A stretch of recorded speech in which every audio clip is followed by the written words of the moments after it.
It's Vocalo Radio, Chicago's only NPR music station. I'm your host, Bekoe, alongside the one and only Killer Mike. How you feeling? Man, I'm blessed to be here. I feel highly favored. Look, fresh off stage, I got a chance to check out your performance. What'd you think?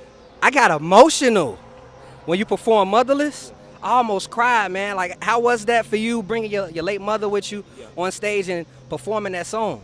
I mean, she with me right now on my neck, her and her mom. I mean, it's hard every night. It was today we had to cut the music and just push through on raw emotion. I appreciate the crowd for being there with me, for singing with me. I appreciate the Midnight Revival for keeping my soul, smooth with the music. Appreciate DJ Trackstar for knowing just cut the music and let them go. So, heck of a team. We still made the play. It's a difficult song every day, but I'm just glad Denise made me. She built me to last. Speaking of Motherless, how was it putting that track together for your latest album, Michael? I mean, putting it together was a challenge, it was a task. I had never even said the words "my mother's dead" until I said it in the booth. So I just want to thank, No ID. I want to thank Aaron, Allie Kane, and just, thank my mother and grandmother for, just pushing from the other side from an energy standpoint. I know I got some angels watching over me. Yes, you do. Was it a specific reason why you wore white tonight? Yeah, absolutely. I wear white every night, and that's what you wear when you go to church. When you Pentecostal, and you young, or if it's an event, it's a thing about purity. It's a thing about what you're attracting and reflecting. It's meant to put you in a spiritual place. So, I even invite the crowd to wear white. If you feel you vibrating high, wear white. You know what I mean? And it just shows you community. So, absolutely, that's what I wore. That's what I wore when I was baptized as a little boy. That's what I wore. My grandma made me go to church on Easter. That's what in the Pentecostal church, that's what you might wear on the first or the third Sundays. But I wear white because I want to invoke the people that this is a spiritual experience we having. We're not just here just to see an underground rap show. We're here to have an experience together that's gonna make us better as human beings on the other side. And it was truly an experience. I wish I got the memo. Yeah. I would have worn my white. I don't want to just come one. We got to build. We got to do this a lot, not a little. I'm gonna go. Any day I'm not on the road, I'm gonna get my butt back in the studio, and we're gonna figure out coming right back. We're gonna come back and do this again. Now, speaking of, you being in the studio, it's been like a decade since you dropped, your solo album. It's been some time. Yeah. So how has that been for you? Have you been receiving the retention that you've been wanting from delivering this amazing album? Yeah, man, you just said amazing. Hearing you say that, knowing how much music you listen to, knowing that you're a fan and a cultural critic, that means something. It means it stopped and made you sit for 53 minutes. It means it pierced your heart. It means you get it. So absolutely, man. There's some things. Run the Jewels is the uncanny X-Men. We amazing. We got amazing characters that come in and out. The origin story to Killer Mike, one half of Run the Jewels, is Michael. So this expands the Run the Jewels universe. It helps those people who might not culturally be like me and you, but might be fans, deeper understand the character of Killer Mike, you know what I mean? And it also helps the Killer Mike fans that were pre-Run the Jewels and came along with Run the Jewels, that I still have the desires in my heart and the words in my mouth to say on the behalf of my community. There has to be somebody speaking with and for West Atlanta, Southwest Atlanta, East Atlanta, South Atlanta, West Chicago, Southside Chicago, Gary, Indiana, Flint. It got to be somebody talking about Detroit, Philadelphia, D.C. It has to be a presence that says respectfully, hold on, can't leave us out. And that's what this album is about. This album is salt of the earth, American man, in particular black man, and the women who love them. Be it they mothers, they lovers, they baby mothers, they wives, daughters. It needs to be said in these times that you love and you honored and you cherished and you cared for. You don't need to be overlooked. You don't need to be forgotten about. And this record gives me a chance to honor that, man. Honor my grandfather, my grandmother, and my grandfather's relationship. It gives me a time to honor my wife, honor my children. So for me, man, my auntie, exactly, my uncle, she helped me understand I wasn't gonna be Scarface, So I just appreciate black people for pouring what they poured into me so that I can pour what I'm pouring out for them. I gotta personally know, because to me, this is a solid album. I meant what I said when I said amazing. Do you at times feel like you're underrated, Mike? Well, I mean, I said it's underwhelming to be so overly underrated. I said that in Rich, but I bet you I ain't gonna stay underrated. I bet you can't play this one next to nobody else dropped this year and say, that's what it is.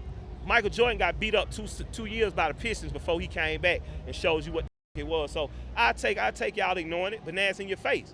And it's coming right back over and over. You can't listen to Shed Tears as a man and tell me that it compiled to anything. You can't listen to something for junkies and tell me it compiled. You can't listen to Motherless and tell me. I don't care who you're talking about. I don't care if you're talking about somebody super empirical, lyrical, miracle, or you talking about somebody who mumble jumble. I don't give a. It ain't gonna make no difference to me. You put my album up against it, you walking with me. This is August Wilson Fences. This is Zora Neale Hurston of Muse and Men. You understand what I'm saying? This is high art. If we talking about painting, this Henry Oswald Tanner, this Ernie Barnes. And if y'all know what I'm talking about, go look it up. That's what I'm saying. I got that, and I'm just a from the store with some dope in my pocket.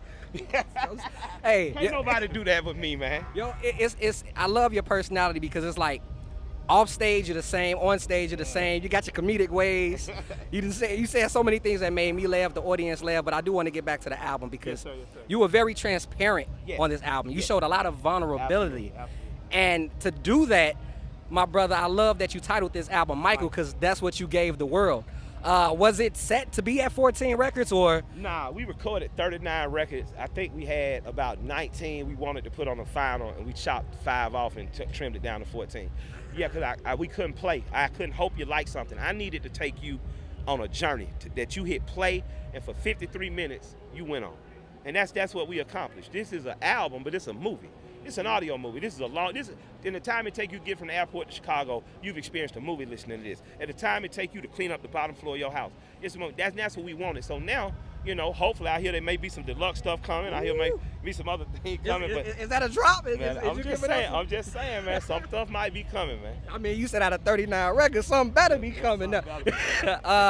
I mean, also on the project, what I really like too is the selection of the records you put as well as your features. Yeah. Come on, man. You got Andre 3K. Yeah. And then you go on Sway. Yeah. And then you talk about Andre 3K. Listen, I be hot. I don't be listening. I was just capping, man. Dre just kicking it, man. My bro just kicking it, man. Did he call you? If you want to hear him, though, just get Michael. Okay. That make it so easy. Just come with it. And if you want to hear him again, just rewind. And you don't even got to do like cassettes. You just hit boop, and there you go again. And Jagged Edge. Man, so Slummer. Was that a true story? Yeah, Slummer's a true story. So you was dealing with a lady that actually. I was dealing with a teenage. We were children. Yeah, we was like 17 to 15, 17, 16. Man. We were children, yeah. We were children, had having an abortion. See? That's what I mean by transparency. Like, you opened yourself up to the world and you brought them to see Michael. Yeah. And that's what I appreciate you. So I just want to give you your flowers on that, my brother. Thank you so much, brother. Thank you so much. What else? Aaron Allen Kane. Yeah. I see she's all over your album. Yeah. She's from Detroit. Yeah. How did you two connect? Man, my man Hannibal Burrs, the comedian who's a friend of mine, he hooked me up with her. And I know Hannibal from here. He's like, man, I love him. That's my dog. But he was like, yo, I was saying to him, I need a voice. And he's like, I got somebody you need to meet. And No ID, I think, kind of co-manages her too. So it was just a couple connections. But I love Erin. I love her. She don't even walk. She levitates to me. God has truly anointed her, man. She's something amazing. Your background singers too, they held it down. Shouts out to the Midnight Revival, man. You know what I mean? Them girls, oh man, they girls in one guy, man. They amazing, man. And you spoke on No ID. So I remember last time we spoke, you chopped it up about No ID. Yeah. He's from the crib. Yeah. Like working with No ID, what's some things, both of you all are legends. Yeah. But with the production side of things, have you learned anything from No ID, or have you taught No ID some things? Like, I learned. I'm a student. I learned the value of professionalism. Folks, just go with the pros. Like, don't waste time with an army. Just go get the snipers. Don't get no innocent folk killed. Don't waste time. Don't waste studio time. Go get the snipers, and it's gonna be okay. And that's it. And be patient with the process. Trust yourself. Like the greatest thing I learned was the question he asked me: what do you think? How do you feel? See, 'cause that's the goal. That's what you're going for. You get tired as an artist. You want somebody to tell you it's okay. No. Just what do you keep pushing? I appreciate it. It was going to a masterclass for me. Damn. To know that you work with No ID from Chicago, Aaron Allen from Detroit, Future. You got Black on there. We got Blast on there. We got Black on there. We got CeeLo on there. We got Ty Dolla on there twice. We got a cast, man. We got Mozzie on there. You know what I mean? And they weren't trying to capture audience moments as much as who's the person that can help us express the emotion and the point. And I just appreciate everybody. I appreciate all the producers. I mean, everybody that even down to the kids that just went and got our drinks at the studio. Everybody put in on this record. It really was a team effort. This album really is my miseducation moment. Ooh, I like that. Some people don't understand that, but I get it. What Miseducation of Lauren was for young women, you know, this album is for men and young men and the women that love it. Man, look, I don't want to take too much of your time. I just want to say I greatly love the music, man. I played it on the way here, my 4th time. So thank you for taking out time. Appreciate it. Music, computers, and robbers and looters with shooters and shooters with CDs with my tutors and my tutors.